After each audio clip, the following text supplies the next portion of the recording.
Langkah pertama yaitu kita harus membuat akunnya terlebih dahulu. Nah, cara membuat akunnya, kalian tinggal klik saja di mesin pencarian atau tulis kata Nearport.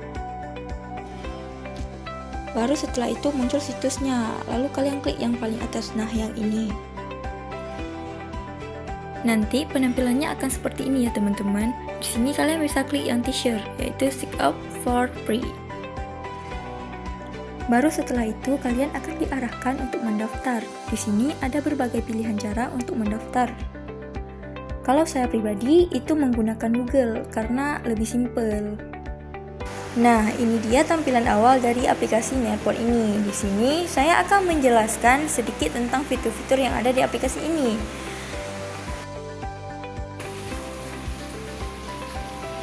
Nah, yang pertama ada to join a lesson. Ini untuk memasukkan kode kelas.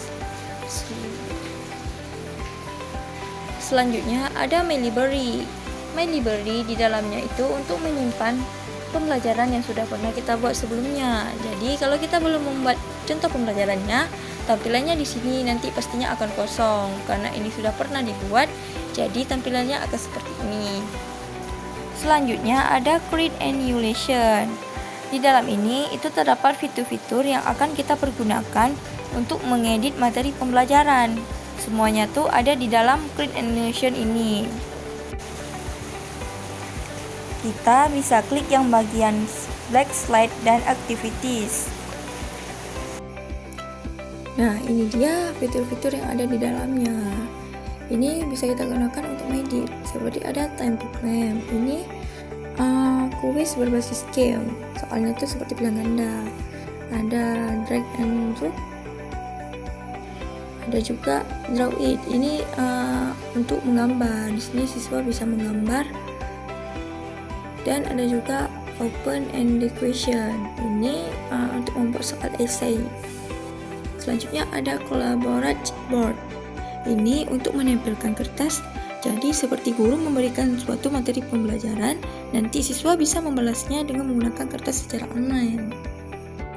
Selanjutnya ada polling.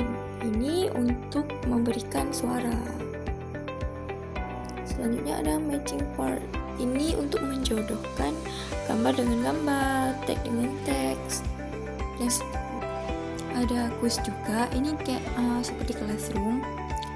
Dan ada memory text dan juga ada media di sini seperti ada upload material. Di sini kita bisa mengupload file atau semacamnya. Dan ada video. Ini untuk membuat video interaktif. Selanjutnya ada slideshow. Ini di sini tuh banyak contoh-contoh template slide yang bisa kita gunakan. Kita bisa tinggal mengeditnya materinya saja. Nah, ini juga fitur-fitur lainnya yang dapat kita gunakan untuk berkonten. Selanjutnya ada report. Nah, report ini adalah hasil dari yang dikerjakan oleh siswa, yaitu tugas yang dikerjakan siswa. Jadi akan tampak nanti di sini. Berhubung saya belum pernah memberi pembelajaran, jadi tampilannya itu kosong, belum ada tugas siswa yang terkumpul. Selanjutnya tuh ada Nearphone Library. Nah, kalau ini pembelajaran yang sudah ada dari aplikasi Nearport-nya. Bedanya di sini tuh ini lebih banyaknya yang bahasa Inggris. Nah, di sini ada banyak dan bermacam-macam media pembelajaran yang sudah ada di Nearport-nya. Tetapi semuanya itu kebanyakan dipakainya bahasa Inggris. Nah, di lesson ini kita bisa memilih subjeknya apa, untuk umur berapa atau kelas berapa. Nah, habis kita memilih itu, nanti media pembelajarannya akan menyesuaikan dengan kelas berapa yang kita pilih. Contohnya seperti ini, kita pilih yang 2 SD. Nah, tampilannya nanti akan seperti ini, yaitu menyesuaikan dengan kelas yang kita pilih.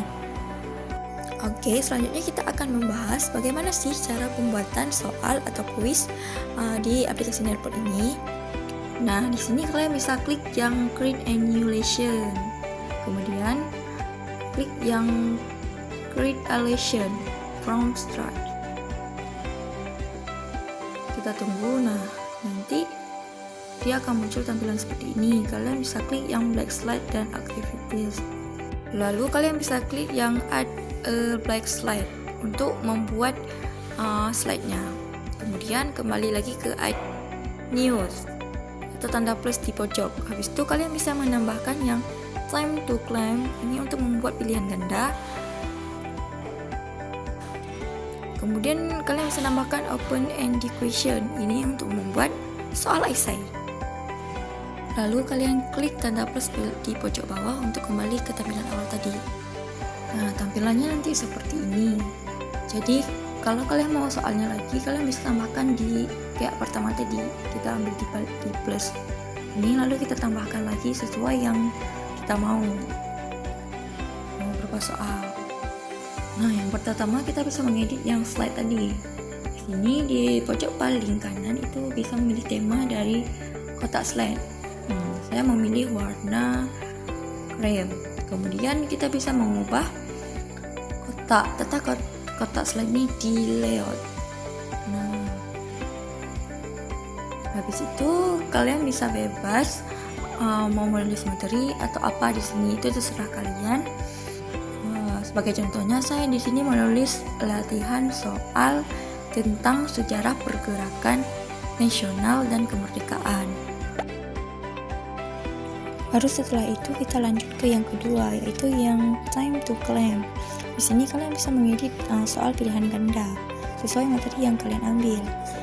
Sebagai contohnya, saya memilih soal materi sejarah, jadi soal yang berkaitan dengan sejarah, yaitu masa perjuangan bangsa Indonesia untuk mencapai kemerdekaan dengan menggunakan kekuatan dan organisasi disebut. Nah, untuk membuat pilihan jawabannya, kalian bisa klik di kotak bawah ini, di kotak yang tulisannya answer option. Di sini kalian bisa membuat pilihan jawabannya. Kalau ingin menambahkan lebih dari 2 kotak ini, kalian bisa menambahkan add answer. Nah, sesuai yang sudah membuat kotak yang kalian mau pilihan jawabannya, kalian bisa klik satu jawaban yang paling benar di kotak yang tercentang itu. Kalian bisa memilih timernya mau berapa. Di sini saya memilih 15 detik. Kalau kalian ingin melanjutkan membuat soal, kalian bisa klik yang add question.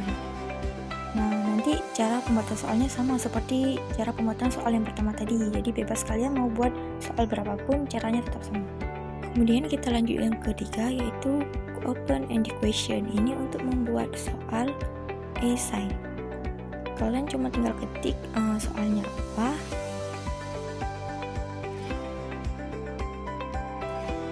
kemudian kalian tambahkan timer.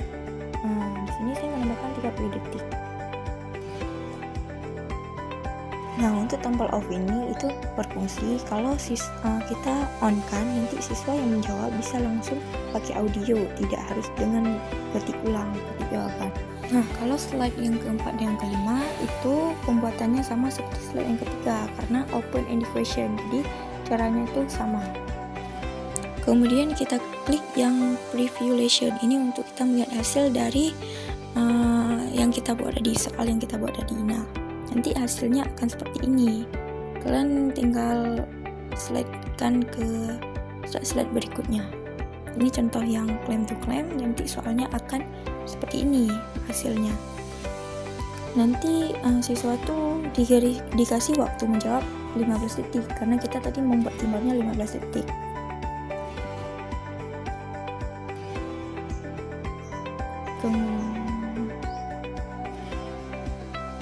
Kemudian kita slide-kan ke yang berikutnya, yaitu yang open-ended question. Nah, nanti siswa bisa langsung menjawab di kotak di bawah soal ini. Nah, beginilah tampilan dari hasil soal yang kita buat tadi. Selanjutnya kita klik yang save untuk menge-save-nya.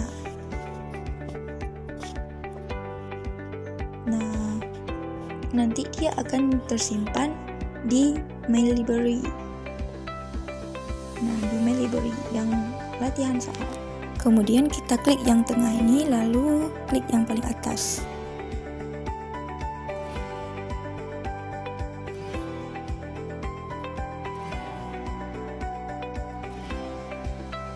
kita tunggu.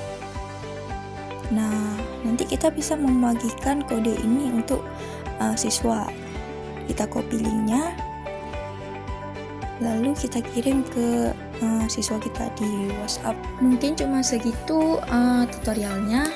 Jadi aplikasi ini juga memiliki kelebihan dan kekurangannya. Jadi kelebihannya itu yaitu aplikasi Nearpod ini meliputi kemampuannya untuk menciptakan pembelajaran interaktif jarak jauh yang sangat baik dengan berbagai fitur kreatif dan edukatif seperti kuis, latihan, dan diskusi dalam ruang virtual.